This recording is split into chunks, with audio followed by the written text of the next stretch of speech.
আপনি জানলে সিরিয়াসলি অবাক হবেন কাঁচা হলুদ খাওয়ার কত উপকারিতা রয়েছে। নাম্বার 1, প্রত্যেক দিন এক টুকরো কাঁচা হলুদ খাওয়া হার্টের স্বাস্থ্যের জন্য ভীষণভাবে উপকারী। নাম্বার 2, কাঁচা হলুদের মধ্যে এমন কিছু অ্যান্টি অক্সিডেন্ট রয়েছে যেটি শরীরের ভেতরে থাকা ক্যান্সার সেলের বিরুদ্ধে প্রতিরোধ ব্যবস্থা গড়ে তুলতে পারে।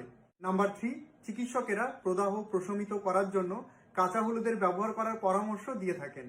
নাম্বার 4, আপনার যদি ভুলে যাওয়ার সমস্যা থাকে অর্থাৎ স্মৃতিশক্তি লোপ পায়, সেই ক্ষেত্রে আপনি যদি নিয়মিত এক টুকরো করে কাঁচা হলুদ খান অনেক উপকার পাবেন। নাম্বার 5, মস্তিষ্ক ও মানসিক স্বাস্থ্যকে উন্নত করতে কাঁচা হলুদ ভীষণভাবে উপকারী। নাম্বার 6, কাঁচা হলুদ মেটাবলিজম বাড়ায়, তাই যারা দ্রুত ওজন কমাতে চাইছেন তারা নিয়মিত এক টুকরো করে কাঁচা হলুদ খাবেন। নাম্বার 7, বয়সের ছাপ কমাতে এবং ত্বকের উজ্জ্বলতা ধরে রাখতে আপনারা নিয়মিত এক টুকরো কাঁচা হলুদ খেতে পারেন। নাম্বার 8, কাঁচা হলুদ লিভারের স্বাস্থ্য ভালো রাখে এবং গ্যাস্ট্রিক আলসার হবার প্রবণতাটাকে কমিয়ে দেয়। নাম্বার 9, কাঁচা হলুদে প্রচুর পরিমাণে ভিটামিন সি থাকে, যেটি সর্দি ও কাশি কমাতে ভীষণভাবে উপকারী। তবে খুব বেশি কাঁচা হলুদ খাবেন না, কারণ কাঁচা হলুদ অতিরিক্ত খেলে আপনার রক্তে আয়রন অর্থাৎ হিমোগ্লোবিনের পরিমাণটা কিন্তু কমে যাবে। আপনারা এরকম এক টুকরো কাঁচা হলুদ প্রত্যেকদিন খেতে পারেন।